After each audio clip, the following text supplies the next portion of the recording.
Hey guys, and welcome back to the Autumn Sun. So first off, I want to thank everybody that reached out to me regarding last week's video. So much for your concern. If you watched the video, you could tell that my energy was definitely off, and that is because, as I mentioned in the description, I was terribly sick for days leading up to it, but I wanted to follow through on my commitment and really get that video out despite it not being my best quality. So I'm feeling so much better now. I'm still on the road to recovery, but definitely have my energy back, and I appreciate all the concern, truly. So this past Sunday, I released a blog entitled Say It in My Love Language. Now, if you haven't read the blog as yet, pause this video. I'm going to leave the link down in the description, and I want you to go read that really quick. It's a 2-minute read. It won't take much of your time at all, and come back to this video. Okay? I'm waiting. 2 hours later. Great. Okay, so now that you're back, love languages. I know it's a topic that is talked about a lot in the last few years.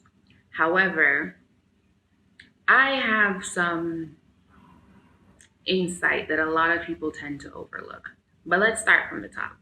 So the 5 love languages developed by Mr. Gary Chapman are expressions of love in relationships, particularly of the romantic nature. Personally, I don't limit it to romantic relationships. I believe that they are integral parts of the noise, man. They are integral parts of every relationship, whether it be romantic or platonic, that we have in our lives. Hey, it may even work in some work relationships, professional relationships, who knows?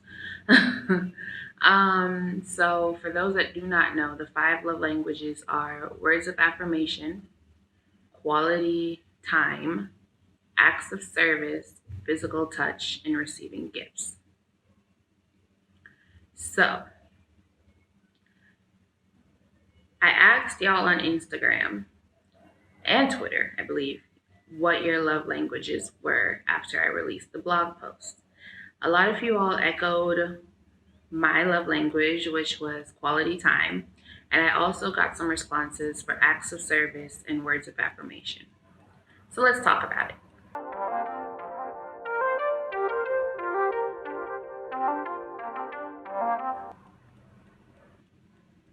Now, I'm a quality time kind of girl. I love running errands with you. I love dates, preferably the kind where we're actually paying attention to each other, phones down, off, well, not off, but maybe on vibrate so as to not continuously distract from the time together, or just simply being in your space. I'm not the type of girl that always needs to talk. I just simply like to be around you, knowing that we can still do our own things separately together, if that makes sense. There's something to be said about the undivided and wholehearted attention of quality time. It's the type of attention that you don't have to beg for, and the type of attention that allows you to actually feel seen. That time for a lot of people is what truly allows them to feel like, okay, this relationship is going somewhere, this relationship is flourishing, it's evolving, it's growing, and it's worth investing in.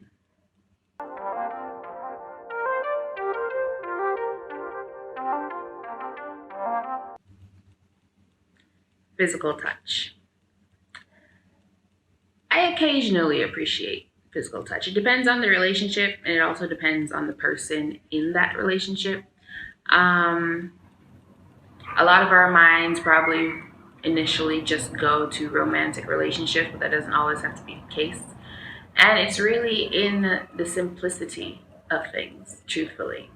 So hugs, having my hair played in, or just simply being held, especially when I'm going through something big, is very big. And not only just me, this applies to other people as well, but speaking from personal experience, I know for me, when I'm having severe anxiety, particularly an anxiety attack, being held helps to reduce my heart rate and therefore calms me. Um, when I first thought about this one, I didn't really rank it very high in my list of importance because I, for one, believe that I sort of identify with all of these love languages. However, I do have a rank system of what is most important to me and that will make me feel the most appreciated. And I didn't put this very far up there before. Honestly, I think it was dead last.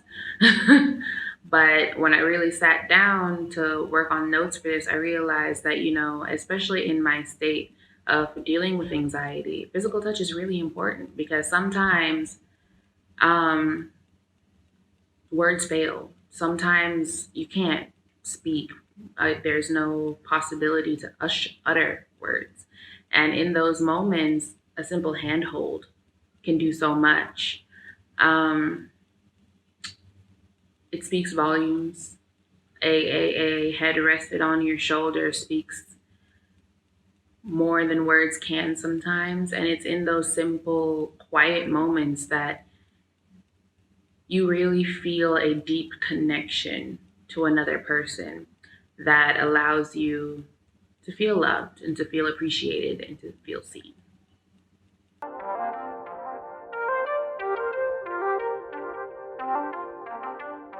So I spoke about words of affirmation in Sunday's blog post. I spoke about how I have a friend that this is her love language.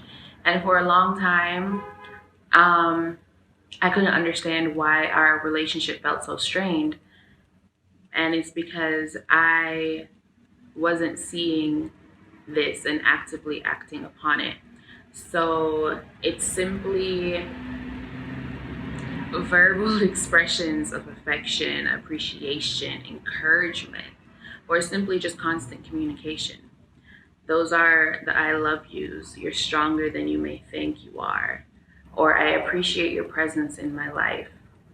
Sometimes for some people, hearing it, they may know it, but hearing it makes all the difference in just how much they really acknowledge and understand the value that they have in your life and the place that they hold in your life. Now, for me, truthfully, side effect of depression, I don't always want to hear this. This language doesn't always do it for me. The encouragements and all of that get a little stale sometimes, especially when I'm going through a dark spot. But but that doesn't mean it's not necessary, and that it doesn't mean that it's not appreciated. For me, it may just be a little bit less, and I think it also is. I need it in different times. There are times when it does more harm than good for me, and there are times when it's just like, okay, I needed that. But send an unexpected text, or I'm a little old school, a nice note every so often. Regularly would be better, but it's very appreciated and it's very valued.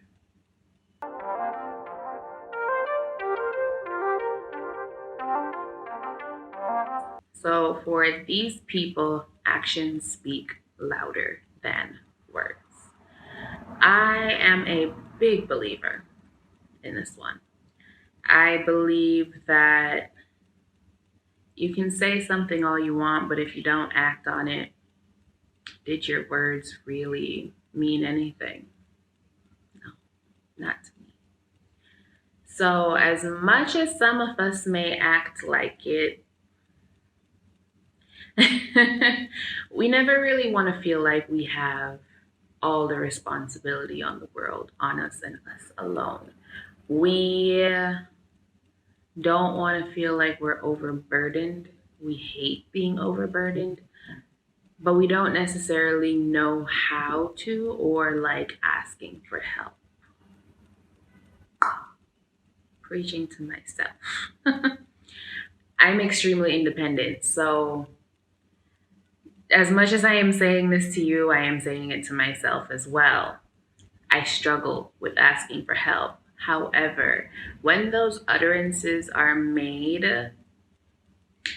and heard by the other party, now we're not saying it for you to take care of it. We're just saying it to let you know that, this is what I have on my plate.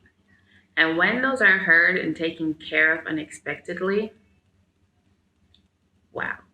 Now, I, for one, might backtalk it a little bit, asking you why you did it, how can I pay you back, or something of the sort. But I can tell you that it is very, very appreciated because at the end of the day, nobody wants to feel like they're alone in this world.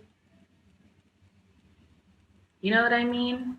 So things like bringing food or meds over when your friend or significant other is sick, picking up something on the road that they might have forgotten or are unable to go out and get at the moment, editing this YouTube video because it's been a hectic few days and ooh, wow, had an anxiety attack yesterday, but simple things like those. But it doesn't always have to be the big things. It's really in the little moments that can make a huge difference in somebody's life.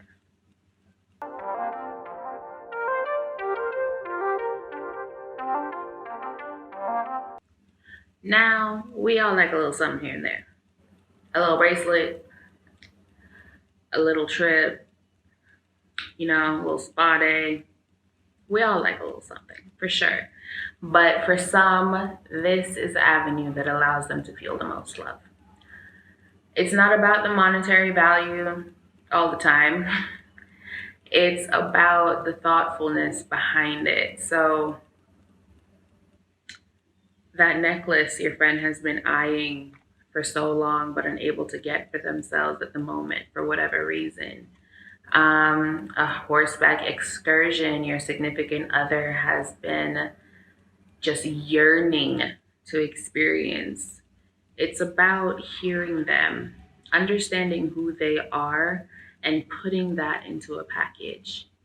It's about making sure that you are present in their lives, that you truly, even when they haven't said it in words, are able to present them with something that represents who they are, that shows their character and shows them that you've been paying attention.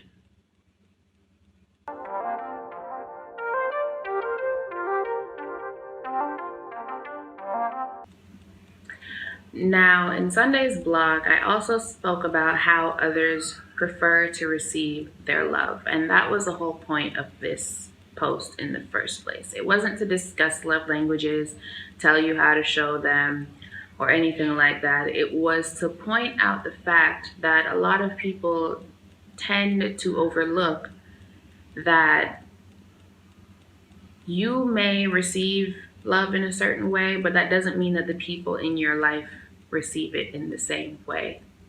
And you have to be cognizant of that. Wanting your love language met is your right. You should have it met. But that also goes for your best friend, for your spouse, for whomever else it may be in your life. You can't be stubborn in this if you want these relationships to grow and flourish. You have to ensure that you are putting out the effort to make these relationships worthwhile. So if you're unsure, ask the question. They may know. If not, start paying a bit more attention to the things that they ask for and the things that they value. Hey, go ahead and take the test, That can give you some great insight as well. Take it together if you want to. Relationships are tricky, and especially now that we are adults, and they require work. They don't come easy anymore. This isn't just walking up to some random kid in the playground or at school and be like, hey, you want to be my best friend? Yeah, sure. Yeah, it don't work like that no more. I wish it could, but nah, that's not where we're at. Relationships require work. You can't expect all the people in your life to accept being or accept feeling neglected rather and unseen and just be okay with that. No. It's their inherent desire to want to feel love the way that they do. Their love language is literally a part of who they are. It's a part of who you are. And wanting that acknowledged is so okay. It's more than okay. It's necessary. So don't ask them to change that or to neglect that to make things easier for you. It's not about what's easier for you. In cases like this, if you want these relationships to work, it's not about that. It's about, are you willing to put in the effort, to put in the work to grow these relationships in a healthy fashion? I have implemented this in my life for the last 6 months or so, and I've seen a huge difference. Yes, it wasn't always easy. No, I didn't always want to do it. But these are relationships that I want to have around for a long time. These are relationships that are central to my well-being. And because of that, I decided that, okay, this is what I'm going to do because this is how this person wants to feel love or feels the most love. And they do it in return for me now because I have expressed it. And trust me, it's so fulfilling. It's so much easier. It's a breath of fresh air. And now that I have these relationships in my life, I realize that why settle? You know? These are moments in time that you're never going to get back. So give it all you've got. Listen to the people you love. Put out the effort to connect in meaningful ways. And trust me, it'll be worth your while. So thanks guys for watching this video. I hope you enjoyed. I will put links to the other videos in the description as well as somewhere over here, I guess. Like, comment, subscribe. Please share this as well. And thank you again. See you next time. Bye.